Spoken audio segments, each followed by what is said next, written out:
उनको नागरिकता मिलेगी। ये तो अवैध तरीके से भारत में आई है, तो इसको नागरिकता मिलने का तो कोई सवाल ही पैदा नहीं होता।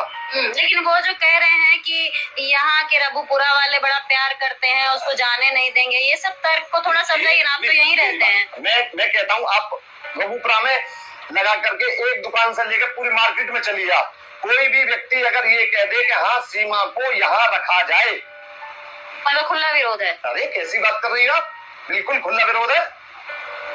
लेकिन इतने दिन हो गए, अभी सारा इसका चाल चरित्र देखा गया, सबने ये भी कहा कि ये महिला ठीक नहीं है, बावजूद इसको खुलकर, अब जो खुलकर विरोध हो रहा है, पहले खुलकर विरोध होता तो शायद अभी तक ये स्थिति आती ही नहीं। उस समय लोग भावनाओं में बह रहे थे और सिर्फ और सिर्फ क्या देख रहे थे, गदर फिल्म, सन्नी देओल और वो क्या पता ना वो हाँ सकीना, वो देख रहे थे बस कि हमारा तो सन्नी देओल सकीना को ले आया।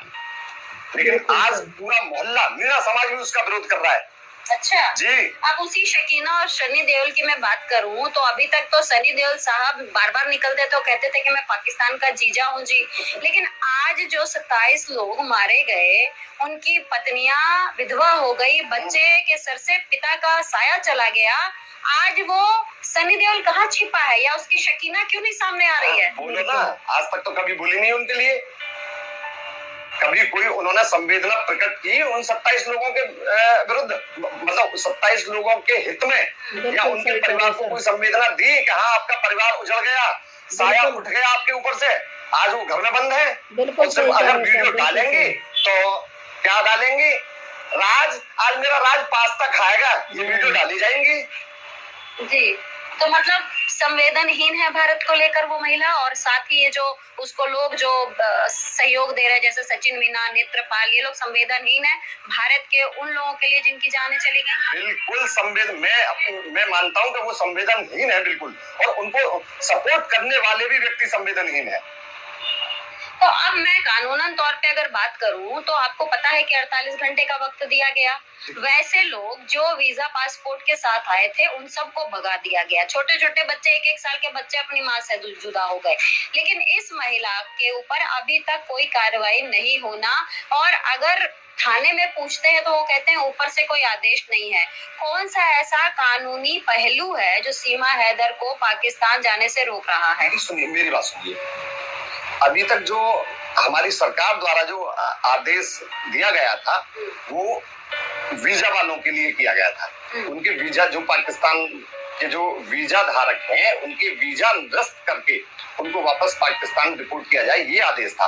अब ये तो अवैध तरीके से, इसमें वीजा है ही नहीं, तो ये आदेश उस पर फॉलो नहीं करेगा।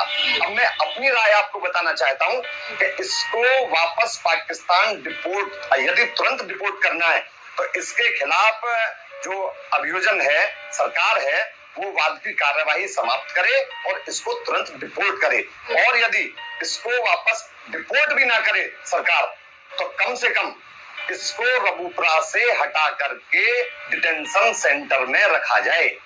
और उसके बच्चे भी उसी के साथ रहेंगे।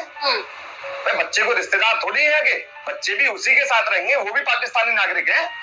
मतलब आप कहना चाहते हैं कि स्टेट वर्सेस सीमा हैदर का जो ये मामला आ रहा है उसमें स्टेट चाहे तो सारा जो भी कानूनन जो भी केसेस चल रहे हैं, अच्छा ये बताइए पराशर जी, ये बताइए कि इसके पीछे कितने केसेस चल रहे हैं, क्योंकि मोमिन मलिक साहब भी कहते हैं कि बहुत सारे केस लगाए हुए, तो वो उस तस्वीर को भी थोड़ा स्पष्ट करें।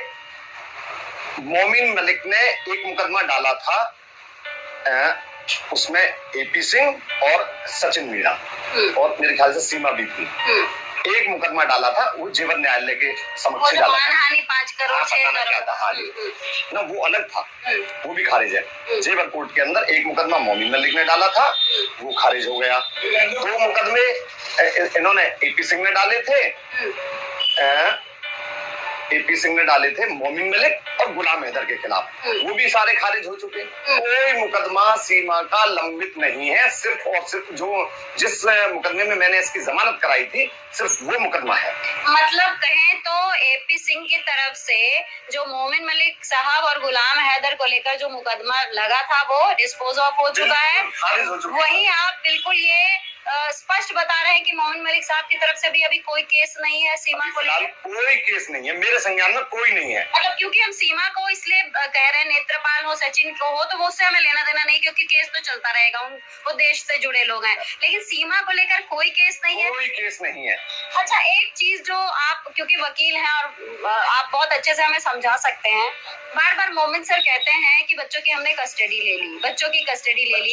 बच्चों की कस्टडी ले ली, तो अब तक बच्चे यहाँ कैसे हैं? बताइए, मुझे जवाब दे, कहाँ से कस्टडी ले ली उन्होंने? 1-1.5 साल से मैं यही सुन रहा हूँ कि कस्टडी ले ली, बच्चे तो आज तक यही है। लेकिन हेमंत जी वो तो कह रहे हैं कि हमने कस्टडी ले ली है, लेकिन हम अगर उन बच्चों को ले लेंगे तो मीडिया वाले हमारे पीछे पड़ जाएंगे, सीमा कहेंगे एक माँ से बच्चे को अलग कर दिया, इसलिए हम गुलाम का इंतजार कर रहे हैं, वो आए तो उसी को देंगे। तो इसका कोई और विकल्प हो सकता है? गुलाम तो अब फिलहाल आ ही नहीं सकता, गुलाम फिलहाल नहीं आ सकता। तो कस्टडी, और ना ही मैं बता रहा हूँ कि कोई कस्टडी मिली होगी अभी तक। जो कह रहे हैं कि मैं मोमिन सर से भी कहना चाहता हूँ कि यदि उन्होंने कस्टडी के आदेश करा लिए हैं तो उस आदेश को भी सार्वजनिक करें। अच्छा, ऐसा हो सकता है कि अगर मान लीजिए उनके पास ऑर्डर है तो वो नेपाल जाके बच्चों को छोड़ाए, वहां से बुला ले, वहां तक हो जाएगा। यदि कस्टडी गुलाम हैदर की तरफ से, गुलाम हैदर के वो एडवोकेट हैं, और यदि उन्होंने कस्टडी ले ली है तो वापस गुलाम हैदर के पास भेजे जा सकते हैं बच्चे।